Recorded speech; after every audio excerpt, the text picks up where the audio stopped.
Innovation is a word we hear everywhere in boardrooms, on billboards, social media, and in every startup pitch deck. But behind the shiny buzzword, there's a real question lying in there. How do we actually stay ahead of trends without losing ourselves in the noise? Well, listeners, today's conversation is not about chasing the next shiny thing. It's about understanding how innovation really works in practice and what it takes to turn vision into momentum. Welcome back, listeners, to today's episode on the BizBlend podcast. I'm your host, Sana, and my guest today has lived this from the inside out. He's not only a life coach with a deep calling to help people, but also a seasoned entrepreneur who has owned and operated 9 businesses over 18 years, beginning his journey in marketing at the age of just 18. And that's a lifetime of insight into what works, what doesn't, and how mindset and business acumen meet in the real world. So let's all dig in.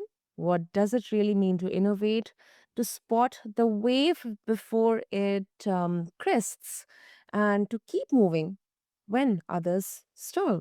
So, listeners, meet my incredible guest, Ryan William McClellan. So, Ryan, welcome to the show, and it's really an honor to have you here with us.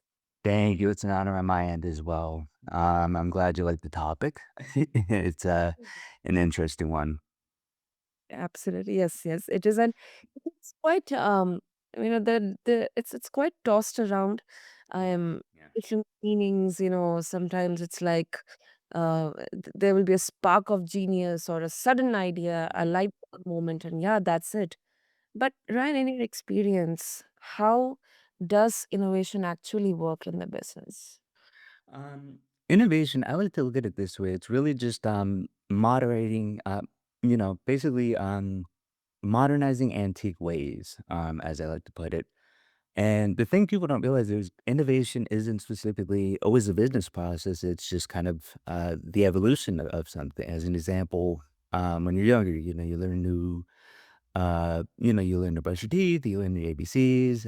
Then later on in life, you learn to drive, you learn to shave, and you get married. It's kind of it's not a process specifically just for business, although that's the most common term. Most people hear the word innovation, they think, okay, well, AI as an example, which is a big, as we could say, innovation. But the thing a lot of people don't realize is innovation doesn't really just start with, it's a very iterative process. When we look at AI as an example, AI has been around since the 1960s. They just never, they built upon it over and over several years. And, it's kind of like anything in life. It's basically the means of adjusting from one issue to another, one concept to another. It's not always technology. It's not always, a business process. It could actually be just kind of consumer behavior in that sense. A lot of people hear the word innovation, they think tech, and a new product, a new service. And, when we think about it, where do those come from exactly? Mm, mm, true, true. I think uh, it doesn't mean that the innovation has to make headlines in there. Yeah. Or it can be as small as or like something new in customer behavior, as you mentioned, or in product, a minute change, or maybe a new way of customer interaction, something like so. Yep. Pretty much so, yeah. And, it's an interesting concept. I'll give a little background on basically to kinda emphasize how it works. Believe it or not, AI has been around since the 1960s. There was actually a story, and I thought it was interesting, and I hope it's true because it's too good to be, true, but there was a, world chess champion, in the '60s, had never lost a game of chess in his life, for 10 years. And I guess I don't know if computers have been around longer than we think, so has AI. and they had a very simple AI program, and they wanted to see, okay, well, can this thing beat the world chess champion?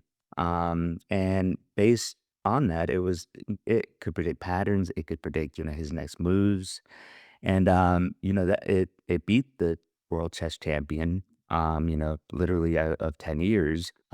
First time he ever lost was against a robot, in that sense. And that scared the crud out of people. So, everybody, that's kind of where AI started, and it kind of innovated over about, over the generations. And, it's like I said, it's not always just something that just comes up. It typically has a pattern to it. And that's, I guess, how we stay ahead of trends in that sense is we have to look for patterns in the ways we think, the ways we look at things. So many companies and business leaders are looking, as an example, me, I'm in, digital marketing. So um, Mm. AI is at 71% of people, as an example, are terrified that AI is going to displace their jobs. And I'm bringing up AI just specifically because I think that's the best example of innovation at the present moment. And, we could use it to, people are scared of that. And so am I. So that's kind of one tidbit of, I guess, advice I could give is, you know, not looking at the present always, but the idea of innovation and staying ahead of a trend is really a matter of looking not just, what's the nice algorithm change on Google in 2 weeks, because it's just going to change again in 2 weeks. So But people need to be looking, and business leaders, I've been doing this myself, looking ahead, to 2026, 2027, because as we watch not just AI, but just even different marketing channels, Google Ads, Meta, everything. People were terrified by the fact that Meta was and Google were changing everything and automating everything. And um, I had known about it about a year prior to everyone else, because I saw ChatGPT was being used mostly for the search results. But and I kind of put myself in the position of what would I do if I was in the shoes of like the largest search engine in that sense. And that's kind of what innovation is. And obviously, if AI is taking the jobs, they're going to compete. So then Google Gemini launched. They changed their interfaces, so on and so forth. mm. And I mean, you have been in marketing, since you were 18. Um, I'll come to spotting trends, but before that, do you think identifying or you know understanding or kind of having a um just predicting uh, Yes. that how this will pan out, or this is a kind of small change which has happened, which may project itself in the upcoming years or months or days as new innovation.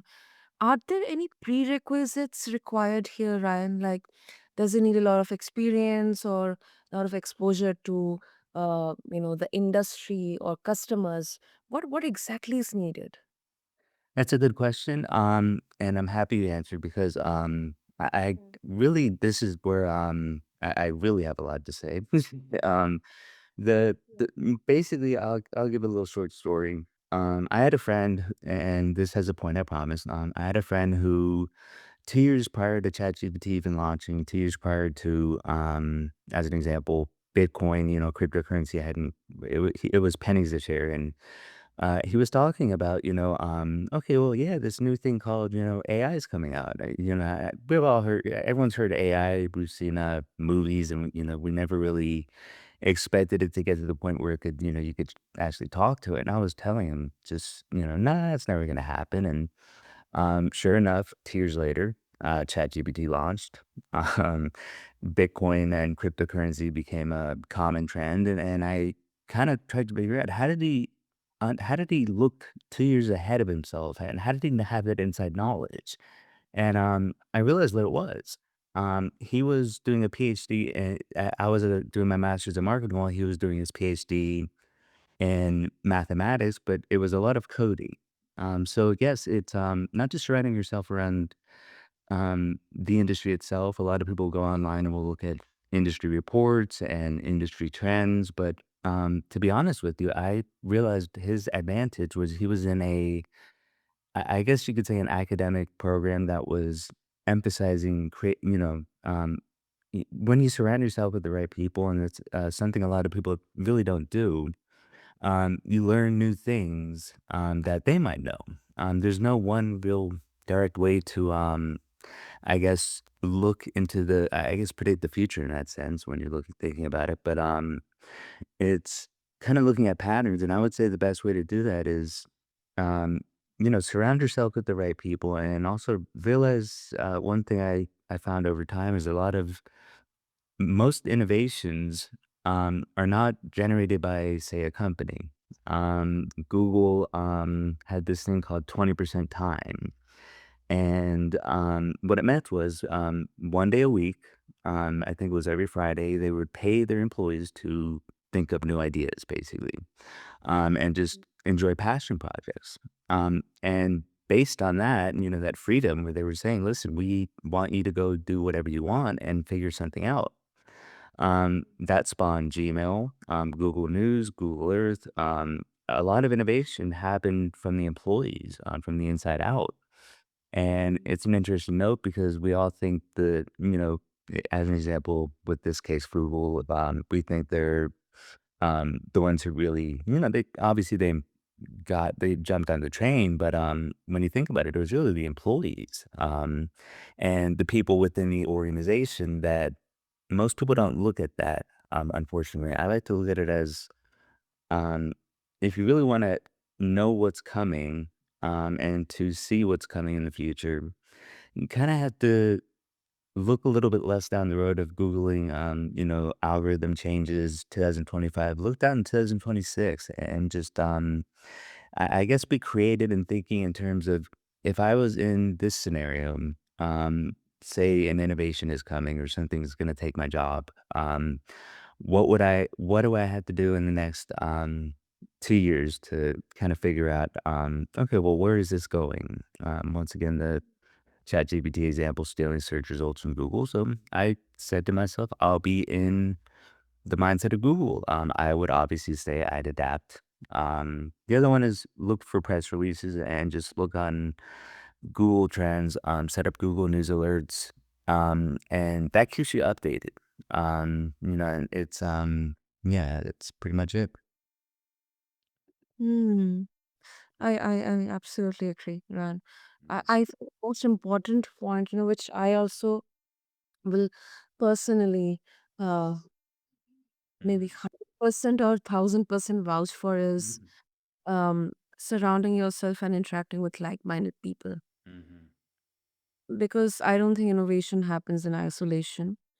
Of Um, course. and this is such an important aspect, especially when we're talking about the digital age here. When physical interactions are taking a Mhm. hit, but then I believe people are now realizing that it happens when you are interacting, connecting with like-minded people. Yep. You have the ability to absorb, share. So it's like a Yes. two-way communication. Yes, exactly. Exactly. And that's something a lot of people forget. And I kind of bring up I like to look at the pandemic. When that happened, 2019, everything kind of just shifted. And we were isolated, but when you think about it, that isolation itself, it's interesting you mentioned that word because ironically, we don't it's not like a theory or a fact, but it's kind of just how I look at it. Um, when you think about it, the rise in e-commerce platforms these days, innovated, DoorDash, Grubhub, Instacart, everything kind of dawned, and you can kind of see how even something as simple as or not simple, nothing was simple simple about the pandemic, but it was people realizing that that's when remote work started getting traction. When you look at things, it's kind of, like you said, you have to surround yourself with the right people and really, avoid isolating yourself and just Googling things or, trying to think of the next best idea. Because, it's iterative processes. Yeah, and if you surround yourself with the right people, they have ideas too. And, you have to incorporate that. And that's, I think, how innovation begins. And I think that's also how you can keep yourself in the mindset of, okay, well, what's coming next? If you think creatively about it. Exactly, exactly. Another aspect that you mentioned is,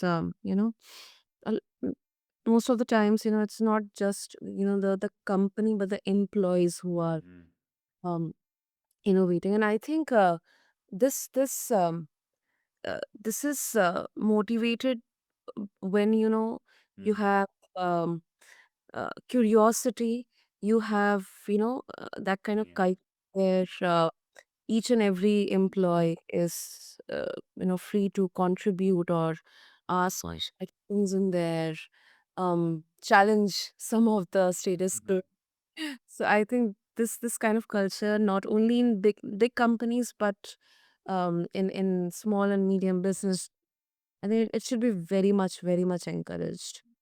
Of course. And I there was a long time ago. I don't know what happened to them, but I like to think of it as those old suggestion boxes where employees, or just even just companies, they had this little mail slot and they're gonna put in an anonymous tip, and they disappear. And I was thinking that was such a great idea. I didn't know, like, where'd that go? Because when you think about it, a lot of business leaders and large companies and even small companies, they tend to look at the employee as just that they're working. They're just employees when they're on the front lines.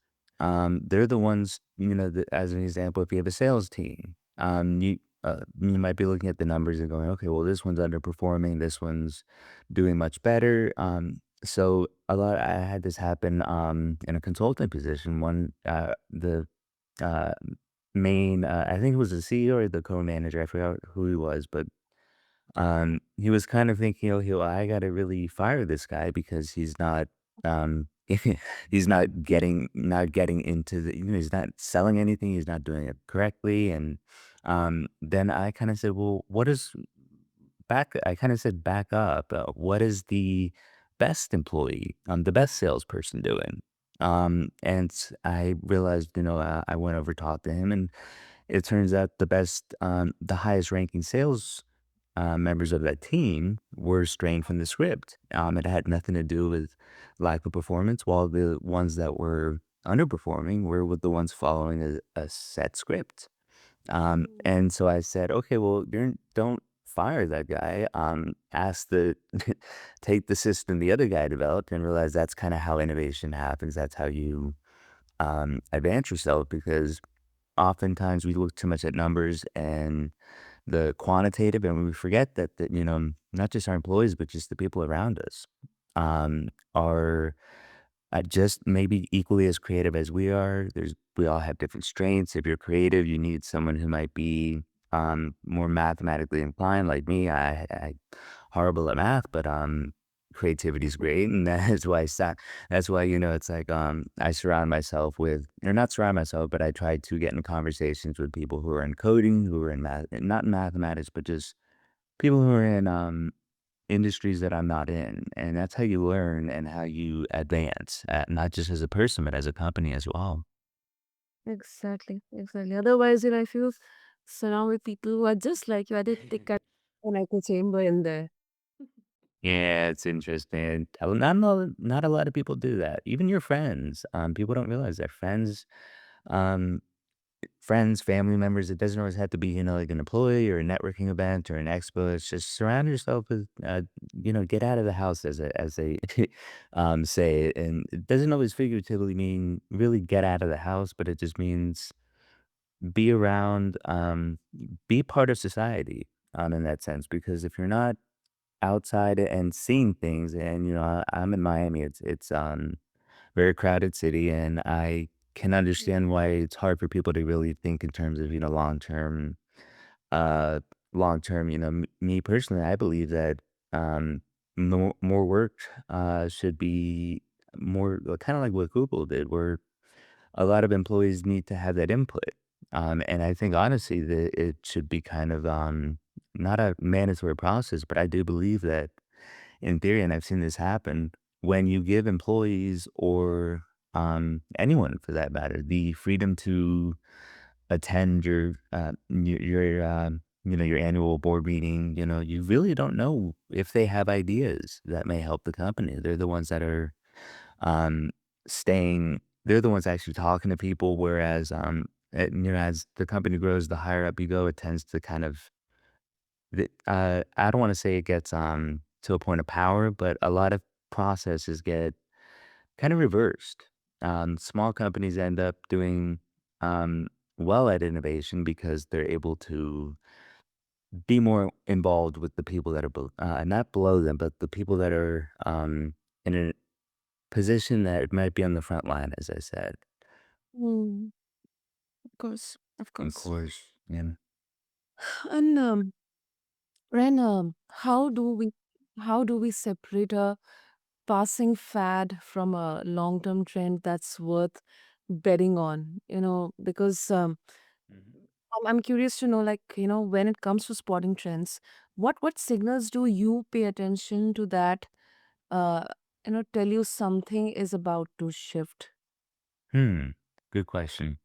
Mm. Um I looking at it this way, we've had 2 years, I mentioned it before, I think 71% of, people are terrified that AI is gonna be taking their jobs. That was 2 years ago that survey was issued.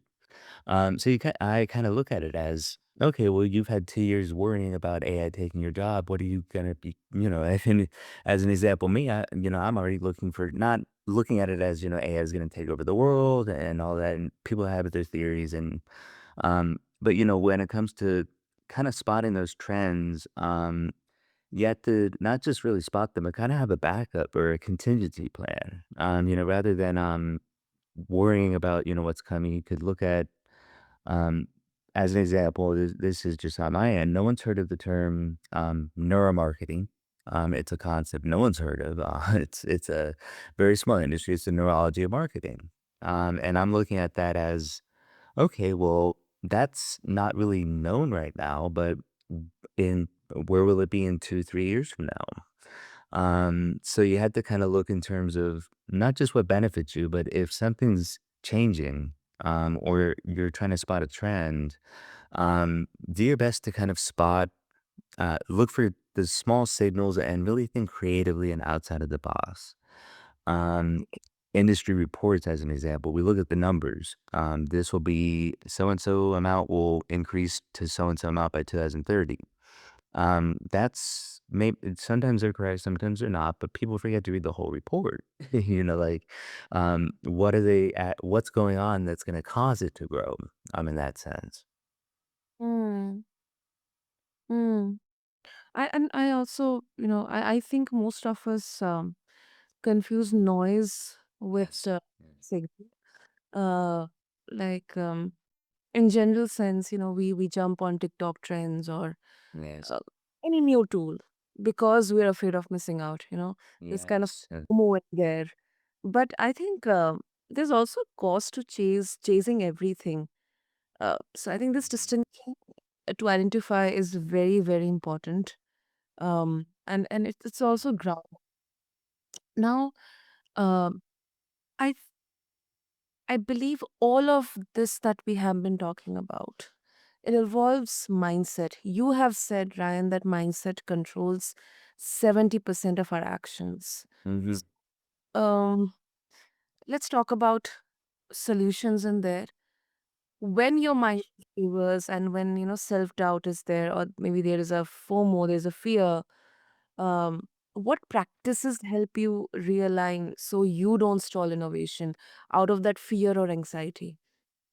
Um, there's I guess there's kind of everyone deals with those in different ways. My personal The way I deal with it, and like you said, that's kinda how I look at things is, you're not working in coaching as an example, I've come across, they say have a niche, have like a specialty and a persona and a demographic. And me, I kind of started off just working with anybody who wanted to talk, anyone who needed help. And that was when I realized, yeah, pretty much 70% of everything is just the way you think about something. The other 30% is the actual whatever you're applying it to. So to gain a mindset shift, you really have to think in terms of changing perspectives. It sounds it sounds easier than it is. It took me about 10 years to get to that point where I could say to myself, you know, um, wake up in the morning, follow a routine, exercise, meditation. Those things work for me at least. And that kind of keeps the anxiety level down. And the other one is there's something called defensive pessimism. There's three types of personalities or ways to look at things. There's optimists. Then there's defensive pessimists who kind of worry about everything that could everything bad that could possibly happen. And then there's the dispositional ones, where they look at everything as just it's part of, okay, well, everything's bad. Let's just go along, and the world's a messed up place. I'm kind of a defensive pessimist where I used to do this and I still do it. Um, Mhm. I plan, and I think majority of people worry a little bit too much about things that 99.99% never really happen. And we put a lot of energy into thinking in terms of, oh God, what about tomorrow? How's that day gonna go? Well, a lot of people might wake up in the morning and think or go to bed at night and think, "Oh god, I gotta wake up tomorrow morning and go to work," and it depresses them or stresses them out, causes anxiety, and rather than doing that, think in terms of, what if tomorrow you wake up and you find just theoretically speaking, you find a lotto ticket on the ground that someone didn't claim and it's for $1 million. You were worrying about your job, now you have $1 million, you could quit your job. So it's,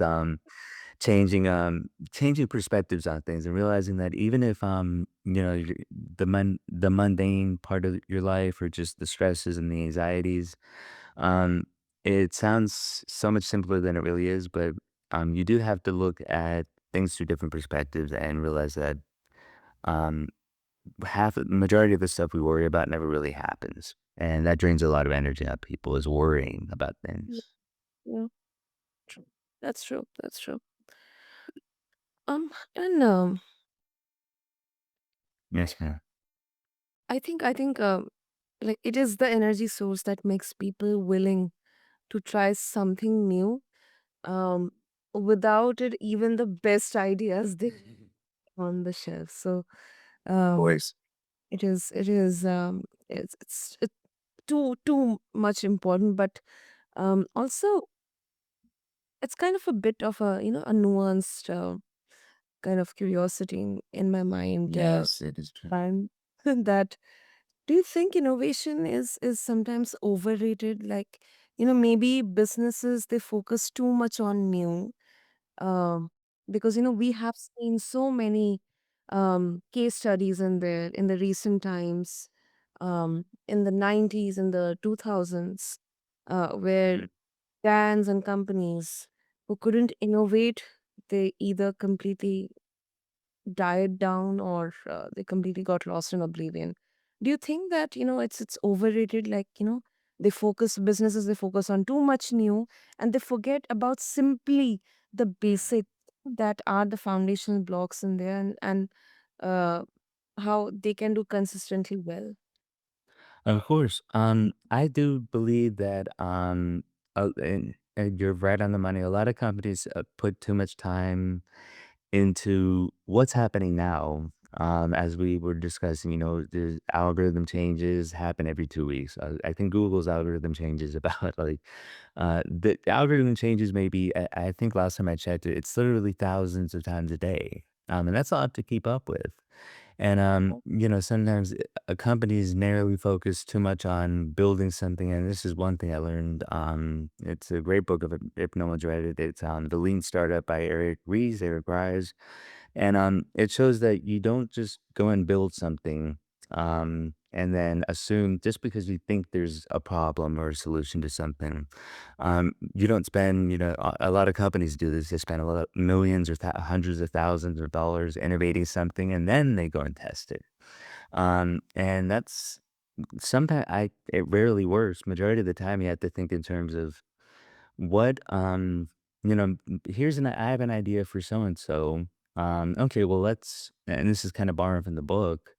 Um, let's see what other people want. What do they want removed? What do they want added? That's how I think innovation starts is realizing that you can go from one idea to then talking to people who are potential customers or potential clients of that product or service and making small changes and then coming back to them and saying, okay, well, I added or removed or adjusted what you wanted. Is it better now? If it's not, you keep going. And this is it's very inexpensive if you're developing an app, as an example. Don't build the app and then pay 20,000 in development costs. Make a very basic prototype Mm. and start very small and then test it out. Go online and just say, hey, I'm testing out this product and make a survey. Maybe I had them talk to you about, what they would want in it or what they wouldn't. And that's kind of the essence of innovation, I guess, and being a little, like you said, curious about things is realizing that we build a little too fast without realizing that there may not be a market for it. Kinda Yeah. yeah, yeah. No, no, go ahead, Ryan. Go ahead. No, I was just saying, I'll give an example of a company that did, fail to innovate. They kinda did this the wrong way and had a chance to. Um, Netflix, was actually formed in 2000. They tried to sell themselves to Blockbuster, in 2000, for 50 million. And supposedly the CEO of, you know, I don't know the full story, but supposedly the CEO of Blockbuster just laughed and said, "No, that's never gonna happen. There's never gonna be, smart TVs and streaming." And, so they stuck with selling DVDs and, Blu-ray and, even VHS type, tapes. And, then in 2007, Netflix became really popular. Smart TVs were becoming kind of a thing. And then in 2014, Blockbuster filed bankruptcy. Now, when you think about it, they had from 2007 to 2014, they had 7 years to see that people were slowly reversing the trend and not renting DVDs, and they had 7 years to do that. And of course, they had to file for bankruptcy. Side note: if anyone listening is ever in Oregon, go to Bend, Oregon. I've never been, but there is actually one Blockbuster. There it is. Yes, there is one Blockbuster that still exists. I don't know. It's mostly a tourist destination, but um, if I could, I would just fly out there just to see the last standing Blockbuster because it's a part of all our lives. Well, exactly. And I mean, it's funny or not, but Netflix, it also made a series on Blockbuster. Oh, they did. Yeah, they just went for one season, but there was definitely a series on Blockbuster. That's ironic. No, considering the past, the fact that Netflix was actually trying to say, "Hey, Blockbuster, we know you, we know you're not gonna be able to keep up with us, so we're gonna try to sell the company to you." Blockbuster said no, and no, they don't exist. Hmm. Yeah. Yes. And I think with this, I think companies that constantly pivot but never perfect Yes. anything. It's like you are rearranging your house or your furniture, Mhm. but with shaky foundations in there. They Uh, so. Yeah, it's kind of like that. And Yeah. before we conclude, Ryan, Yes, ma'am. what do you believe is the single most important factor for entrepreneurs and leaders who want to stay ahead of trends in the next? Okay, my writer has mentioned decade, but I'm not going to take decade, but in the next 5 years, because that's how fast we are seeing innovation. Yes. Um, I would say, and this, um, I would say expect number one, expect I expect a lot of change, and a lot of rapid change, but um, don't worry so much. And I guess what I'm saying is everyone right now, back to the AI topic, is the hot button issue right now. Everyone's terrified. Some people are for it, some people are against it. We're seeing it pop up everywhere. And the advice I would say is if you're looking 5 years down, um, try to think in terms of I guess, like I had said in the beginning, I guess really just look for trends. Look for on your daily routine and with your employees in your workspace, online, on set Google News alerts to send press releases like so and so's coming, and uh, really just try to avoid the negative thinking that goes around too much of it, because a lot of people are so worried about the next big thing, like I had said before, FOMO, fear of missing out. A lot of people focus on the trends that are going on now, and then 2 weeks later, something changes. And therefore, you just wasted a lot of time and energy on something that no longer functions the way it did. So I would say be prepared for a lot of change, but realize that change sometimes can cause a little bit of uncertainty. Like, as an example, when cars first originated, people were looking at it as, okay, well, what happened to horses? And that's like that was a big change. But when you think about it now, it's like you rarely see anyone drive with a horse moving down the city street. At least not in Miami. So be aware that disruption in marketplaces, sometimes it takes time to balance out, and just have a reserve and have kind of try to avoid worrying too much about what's coming 5 years from now, and try to focus on smaller steps, what's coming a year from now, what's coming maybe 2 years, and keep advancing. Because a market is built. You never know. You may be the one to create the market, that opens up with whatever you're thinking. And again, it all comes down to just talking to people and seeing what people are discussing, what they want, what they're against, what they're for.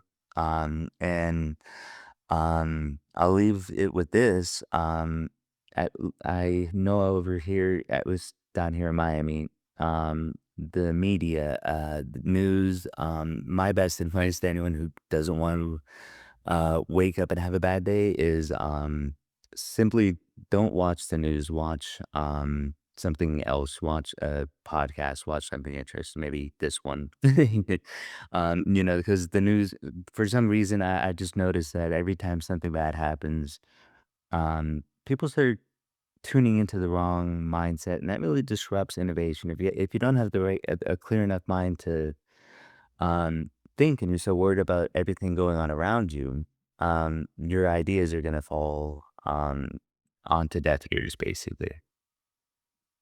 That is right. That is so, so right. So right. I mean, Thank you. uh, a few months back, we, saw in terms of trends, if I can speak, every person, every brand jumping onto the Mhm. Ghibli trend. Now everybody jumping onto the nano banana Yeah. trend. Um, and when it comes to news, what I'm observing is, at least, for the younger generations, or in fact, for the fact that millennials, we are also jumping on to, consuming content through alternative sources, Yes. uh, where it's more about um, opinions, people who are able to Mhm. express freely, not just, kind of creating a fear mongering or uh, Yes. kind of, a version of a propaganda which kind of, satisfy someone's, a particular person's ideology or a group's ideology. Yes. Agreed. Agreed. So I think we are seeing a pivotal shift in there. It's just that, once again, as you mentioned about minds, with openness and clarity, I think, Mhm. can very well identify the signals in there. Of course, yeah. Ryan, if our listeners, they would like to connect with you, what Mhm. would this way? You could find me at I guess I have numerous websites, but if you need me, I guess the best place to look is you can go to www dot RWM. Actually, just email me. um, RYAN at RWMCC.com. So Ryan at RWMCC.com. Or just search Ryan W. McClellan on Google. There's only one Ryan W. McClellan. That's why I put the W in there. Yeah, there's about 1,000 Ryan McClellans. And every time I would search, every time someone would try to find me, they would find this second round baseball player or something like that. And I was saying, okay, well, I gotta fix this problem. So I put my middle initial, and now when you search just my full name, Ryan W. McClellan, you'll find my LinkedIn, my various companies, and just reach out. I'm always available. Super, super. Listeners, I'll make sure that all the details are there in the show notes. Just refer to them along with this episode on whichever platform you are listening to this episode. And Ryan, thank you. Thank you. This was such a, I think, a very Hmm. um, self awareness discussion I and agree. uh, very insightful and such a candid conversation around innovation. It isn't a magic, but Mhm. I believe it's discipline, awareness, and obviously courage to see beyond the obvious. So thank you so much. Yeah. Thank you so much for having me. I appreciate it. Yeah. And to all the listeners out there, thank you for tuning into this episode of BizBlend. And all I would like to say is that, trends will come and go, but your mindset, your clarity, and your willingness to keep learning, those are the things that will always keep you ahead. So, thank you to everyone. And until next time, keep blending innovation with intention on BizBlend here with me, your host, Sana. Thank you.